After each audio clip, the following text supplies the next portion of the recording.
DJ Sandeep राजनीति तमकुरी राज Kushinagar. Music by गौरव रोशन। आप सुन रहे हैं अमित पटेल की आवाज में। अरे अइलू ससुरवा में हमरा के छोड़ी सब कुछ भूला गइलू लागे गोरी। अरे अइलू ससुरवा में हमरा के छोड़ी सब कुछ भूला गइलू लागे गोरी। देख देख देख तोहर फोटो नी रेख जियत बानी हम होके बेहाल। कूड़ा कूड़ा कूड़ा वाला ए बाड़ू हो। रे कौन है रे? काका नगर पालिका कचरा वाला आपके सेवा में हाजिर है। पतोहिया को जाके बोलिए कि कचड़वा लिया के हमें डाल दे। अरे गाँव रे गाड़ी वाला आया घर से कचरा निकाल। गाड़ी वाला आया घर से कचरा निकाल। गाड़ी वाला आया घर से कचरा निकाल। गाड़ी वाला आया घर से कचरा निकाल। आए काका लेट पर तो भेंट ना होई। जल्दी से कहो पतोहिया के कचड़वा लिया हो। अरे साला कौन को डीजे के भेज संदीप हमारे राजनीति बेटा होले नहीं थे तो तमकुरी राज कुशीनगर। क्या भयो ई घर ना लागे बुझाता हऊ हो। निकल बहरिया घरवा से गोरी पूछो ना हाल होई पागला से।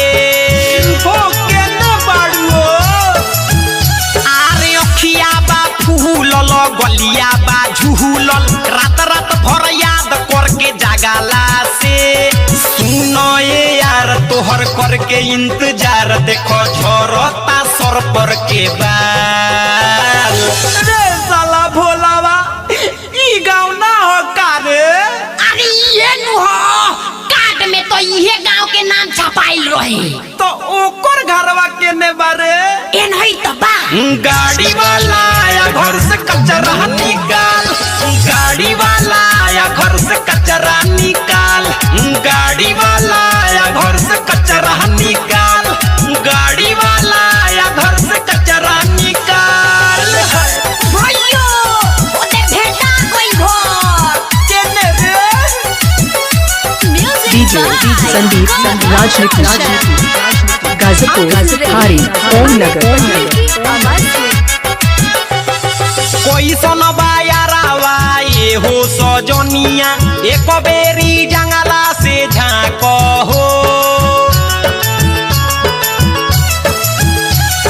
जैसे तू हरदम ताकत रहलू छत पर से आके ताक हो। होई ना भेट सनम कर बुझे लेटाया चुमा दे द दुनु गाल। जिए तो जिए कैसे। साला ई गाना काय गावतारी रे? भैया ये गाना सुन के तो आई याद करो ये गाना नु गा के पटैले रहलो।